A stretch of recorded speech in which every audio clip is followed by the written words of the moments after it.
Alright fellas, we're back in Pokemon Masters, and today we're going to be looking at Variety Scout, Thorton, and Magnezone, and saying, should you skip or not?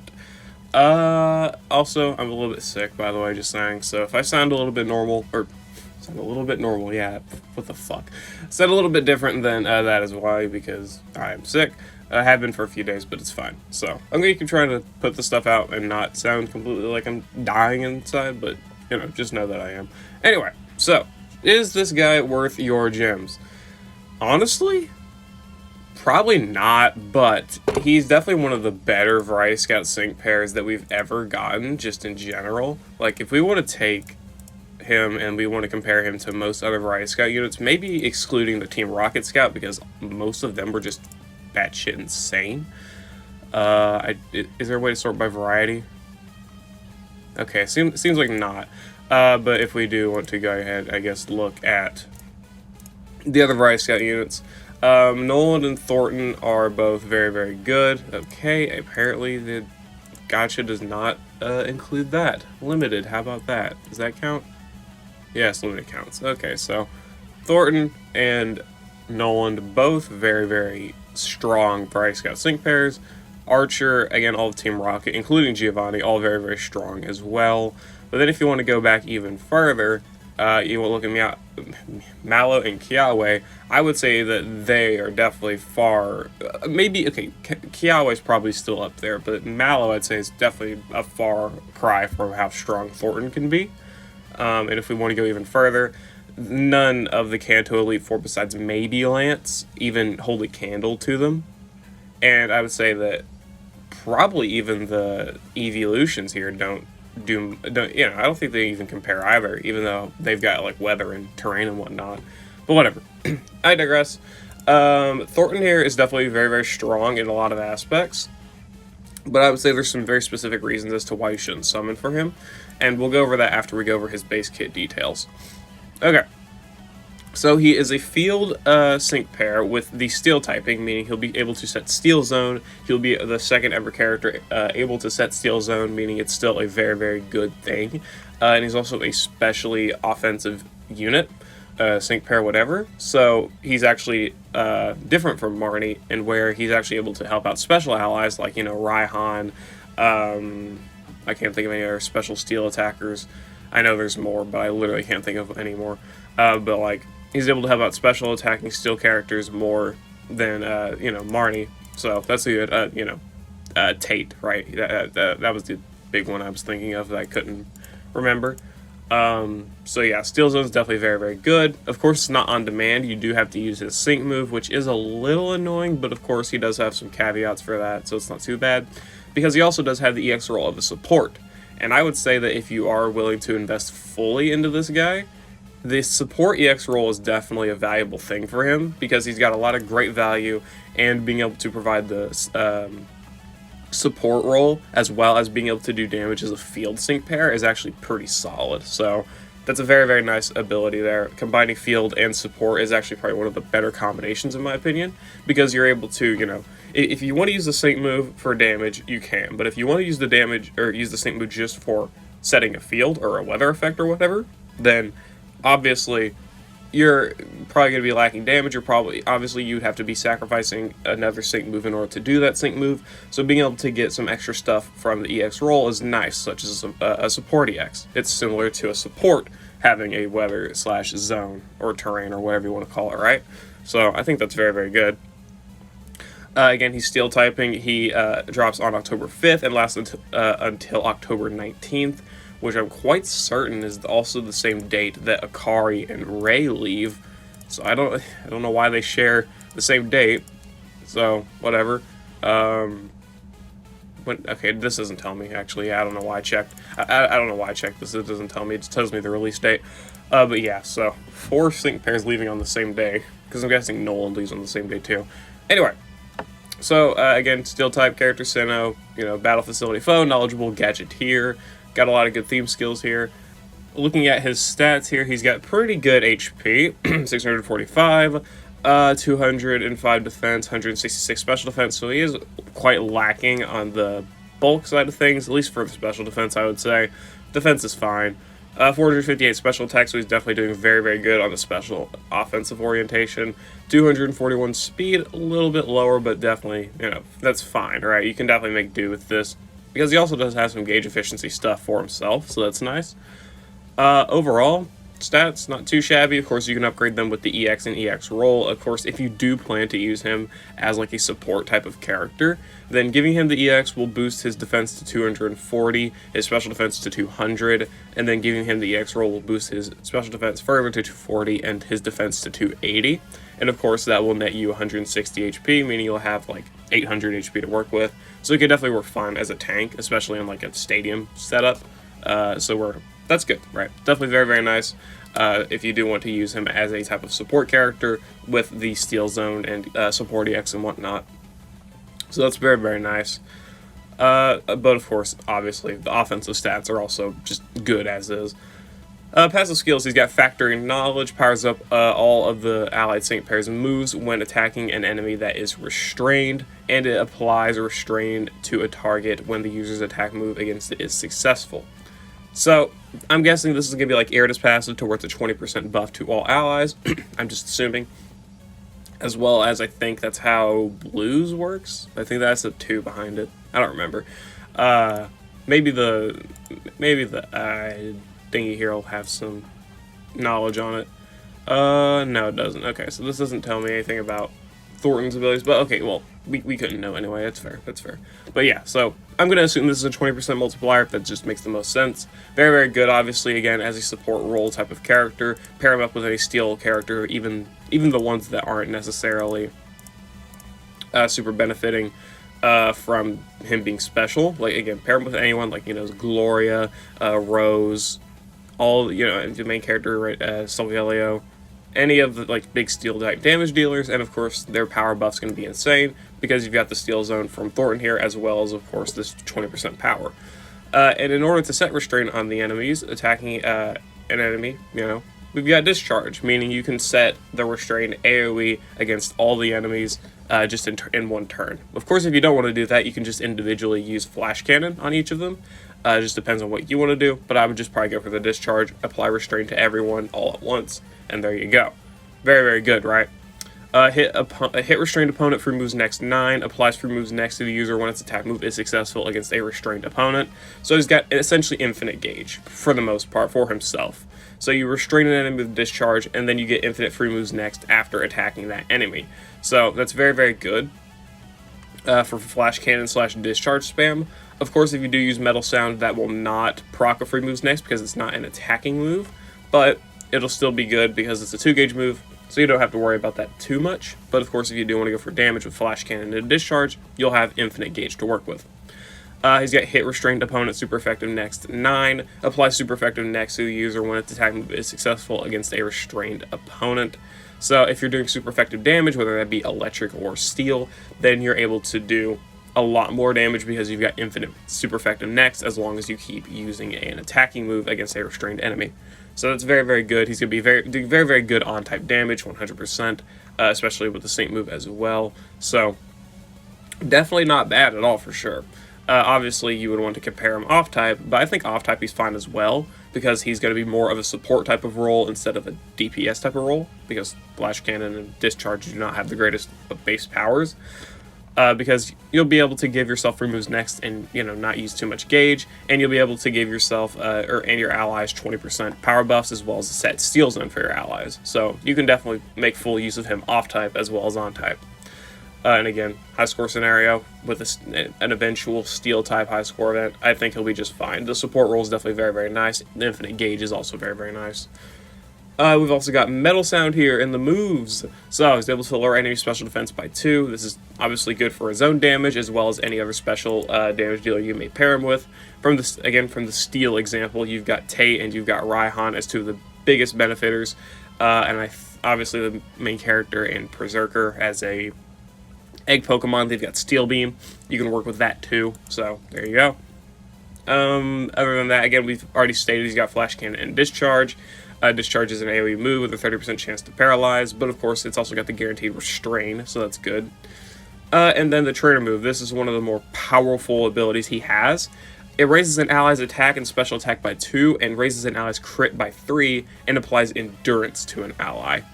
Very, very strong ability.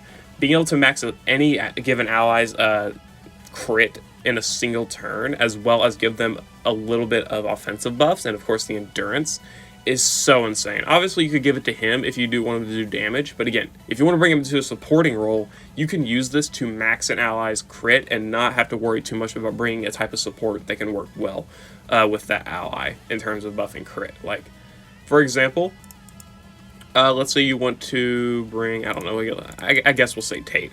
Tate's got a great trainer move as it is, but if you want to just start using Thunder Wave, Charm, Flash Cannon, whatever with Tate, then you can just use Thornton's trainer move on Tate, get his crit to max as well as the +2 in both offenses, and then bring another character / support to buff Tate's special attack a little bit more, and you don't have to worry about bringing a crit support. That's just really, really good. And of course, if you have an ally who can already buff their own offensive stat like attack or whatever, like for example, we'll say Marnie here, then you can make full use of this to max their crit as well as giving them endurance too. Because Marnie here, she's able to buff her attack and raise her defenses, but she's only able to buff her crit with the Team Sharp Entry 1, which of course you can do with the Mega as well, but that's still only +2 crit.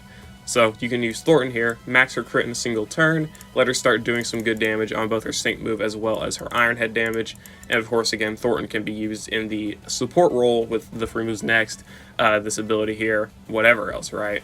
So, very, very, very good stuff from Thornton here at 1 out of 5. This is some very, very good utility / support abilities, I would say. But the reason I would probably recommend to not go for him is the fact that, like, right now, in terms of good utility units, we already have a very, very good one available that I would recommend people go for far more, and that's Neo Champion Leaf. Neo Champion Leaf's got amazing debuffing abilities, especially AoE with Leer, great damage abilities, as well as the ability to set Sun. She's able to lower enemy fire rebuff by 2. She's able to heal allies with potions. She's able to do, again, just good damage in her own right. This is a stupid trainer move. She's got an amazing nuke. She's got the master passive, so she's essentially doing what Thornton already can do with this passive, but she also has the master passive, so it does essentially similar things. And then, of course, again, the debuffs are just insane with this character. You use Leer, it AoE debuffs enemy, attack, defense, special attack, and special defense by 1, and then you use her buddy move here, whatever you want to call it, the Fire Wings Flare Blitz, to where you can double an enemy's stat debuffs. And again, the fire rebuff here, and then Team Solar immunity, preventing status conditions and status, other stuff.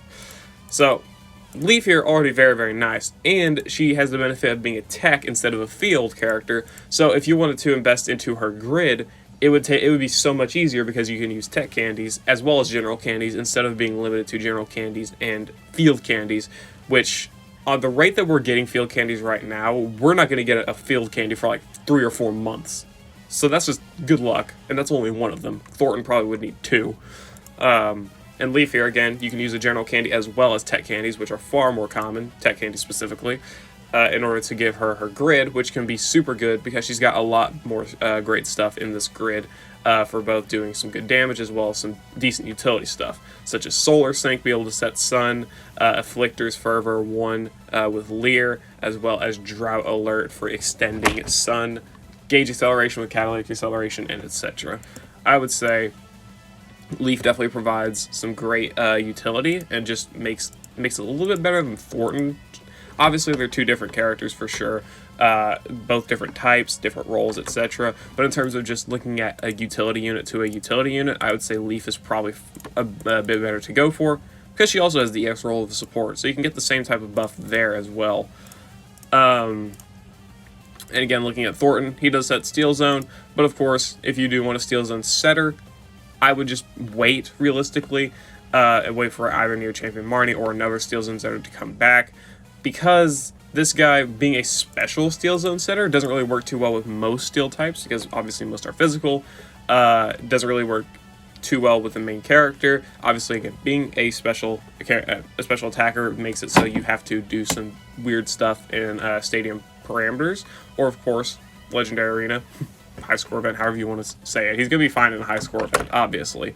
But, like, is that really what you're going to judge somebody for this unit now for? is that really what we're going to judge by? Because if we judge everything by the high score, then like practically every unit is going to be viable. Well, whatever. Thorton here, yeah, Steel Zone.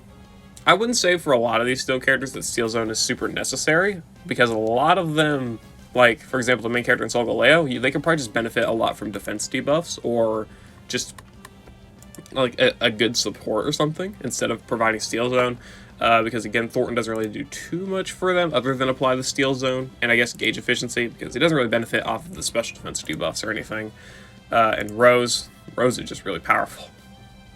Rose, I don't think, needs the Steel Zone either. I think he's just strong enough as is. But whatever, I digress. So, again, I would say that Leaf is definitely a far better type of support unit to go for. And even if you don't want to go for Leaf, I would say that honestly going for, like, Ray and Akari is probably a better idea. Because Ray is just, he's got such good utility alongside his damage being batshit insane. The sync countdown and sync ramping, again, is one of the strongest abilities in the game. Obviously, being a sprint sync pair, he's definitely very, very good at it. Triple arrows is amazing. The buddy triple arrows, or triple arrow barrage, whatever you want to call it, is just one of the most insane moves in the game. Being able to guarantee AoE attack enemies, as well as lower their defense by 2 and guarantee flinch. I think that ability alone, combined with the sync countdown and just great damage that Ray is able to put up, leaves him with probably more value than Thornton, especially, you know, being a Pokefair. You get some better rewards for summoning on a Pokefair banner, as well as, you know, a higher 5-star chance. I think just going for Ray would be better. Akari being able to set Dark Stone is also very, very good. She can help out probably quite a bit more allies. It can synergize with a lot more allies. I've used her with most dark types, and I'd say she synergizes a lot better with all the dark types than Thornton would with most of the steel types. But of course, that's just my opinion and my thoughts. I mean, I could be wrong. She's a great Dark Zone setter herself, as well as being a decent support ally with the physical moves next and special moves next and speed buffs, doing good damage with Ceaseless Edge and Top Performer Ceaseless Edge, as well as potions and whatnot. Probably just a better unit to go for than Thornton, especially if you compare 1 out of 5 to 1 out of 5. Thornton at 1 out of 5 has some good abilities for sure, but I would say there's definitely better units that are out right now to go for. And of course, the end-all be-all, Neo Champion Calum is just more valuable. Rain support, Dark Zone support, buffs offenses, buffs speed. I think he is able to buff Team Evasion, I'm quite certain. Pretty sure he's got great healing for himself, maybe for allies, I don't remember. I don't remember all of his abilities, but this guy is just absolutely insane. Definitely recommend going for Neo Champion Calum more than I do Thornton, or probably most sync pairs in this data mine, so yeah. But anyway, let's look at Thornton's grid. I know it's a little bit later for that, but whatever, it's fine. 1 out of 5's got pretty much nothing of value, I would say. 2 out of 5, he gets super duper effective 2, though he's going to be doing fine super effective damage, so this isn't going to matter. Metallic Acceleration, this could be solid.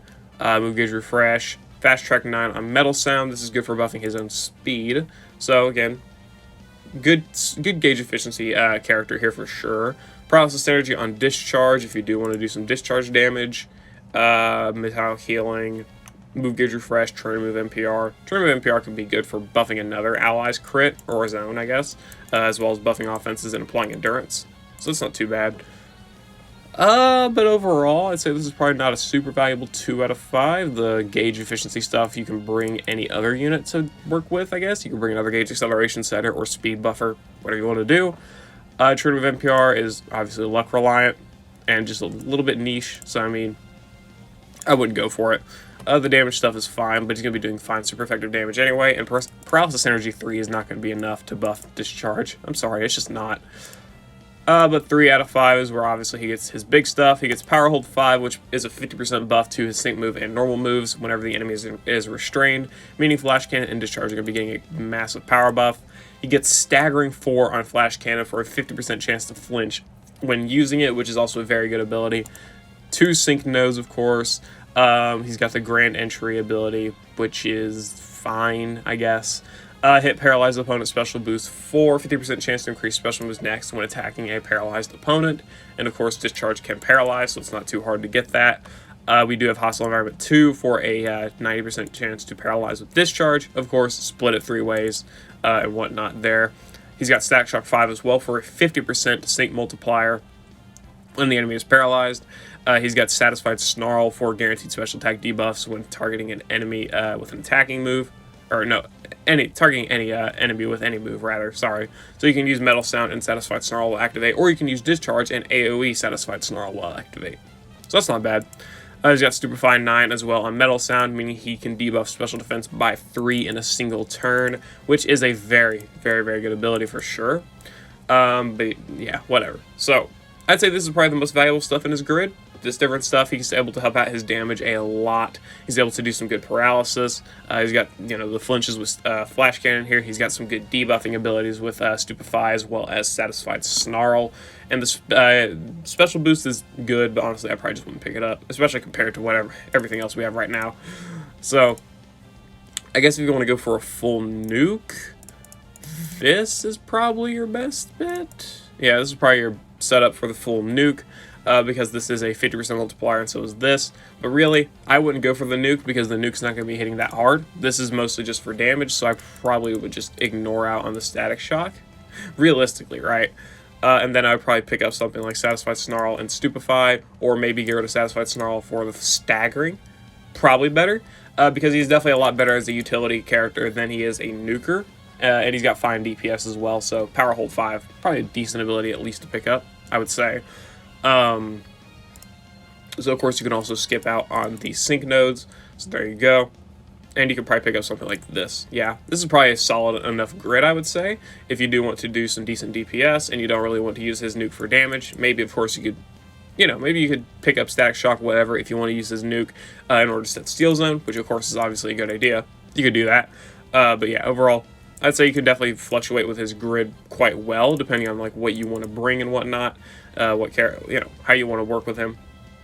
It just depends entirely on you and how you want to use him. So there's a lot of different ways you can make this guy work. He's got some good abilities again. The debuffs are nice. The Power Hold is nice for his damage, as well as the Staggering, of course, being very, very good on Flash Cannon, especially with him having pretty much infinite gauge from this ability here. So it'll give you a good incentive to use Flash Cannon.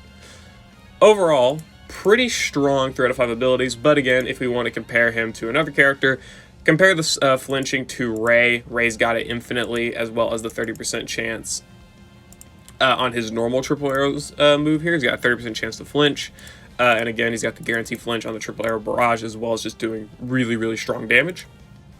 I have a showcase up if you want to go watch that. Ray's very, very strong at 1 out of 5 and 3 out of 5. And again, if you want to count the defense, the different debuffs here, again, we've got Leaf, who's just a better character in general. She's got great debuffs, she's got great damage, you know, great utility, all of it. I would say that she's definitely a better character to go for. Again, AoE, different debuffs here, as well as being able to do a lot of debuffs very quickly. You can use Leer once or twice, and then use the Fiery Wings Flare Blitz, and it'll essentially lower enemies' debuffs from -2 to -4, which is very, very good. So, overall, Thorton, he's got a fine grid, he's got fine abilities, pretty unique abilities to him, but the power, ability to boost allies, the restrain, the Flash Cannon flinches, the special defense debuffs, as well as the Steel Zone, all are very, very good abilities, but I would say probably just hold out.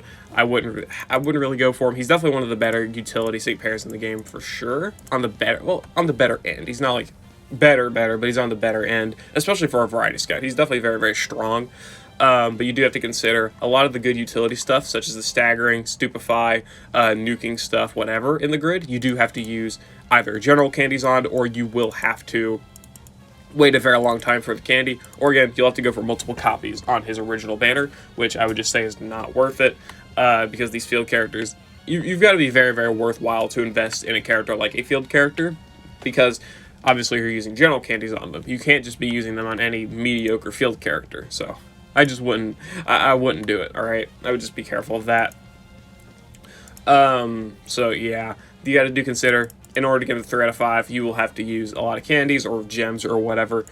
And 1 out of 5, I would say that his abilities are good, but not good enough to compare to a lot of other better characters, like again, Champion Leaf, who it's a lot easier to get to 3 out of 5, or whoever else, right? Akari, Ray, who are both field and sprint, respectively, so the same as Thorton here, but I think they're also just better in general because they're going to be applying better damage, as well as having some solid utility abilities for themselves, such as Akari's physical moves and special moves next, and then being able to set Dark Zone on demand and not just on her sync move. as well as raise defense debuffs, as well as guarantee AoE flinches, and just absolute insane damage and sync countdown.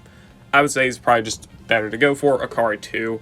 They're probably just a little bit more valuable because Thornton's abilities are more utility-based and not so much damage-based, while also having utilities-based stuff. Because if you try and do damage with Flash Cannon, it's not going to work out too well for you.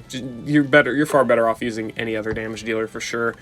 And again, steel types I wouldn't say are the most synergistic with him. I would say steel types just in general are having a little bit of problems when it comes to synergy with others, mostly because of speed issues. But he's fine overall. He's a fine sync pair. He's definitely very, very strong. If you do want to go for him, you can definitely make full use of his field abilities as well as EX roll for support if you do feed him the EX roll support candy. Or roll cake, whatever you want to call it. I don't blame anyone for doing that. Of course, if Thornton's your favorite character, go for him. I obviously don't blame you. But I would just say for the general player, either save and wait for Neo Champion Calum, who is just very, very, far more valuable, and probably the Unova Signet Suit Scout too. Or again, summon for rare Akari, who are just better, or Neo Champion Leaf, who is another utility unit like Thornton here, but just does everything a little bit better. So, yeah. Anyway, I'll see you later. I hope you all enjoyed. Let me know what you think about Variety Scout, Thornton, and Magnezone down in the comments below, and I'll see you all later.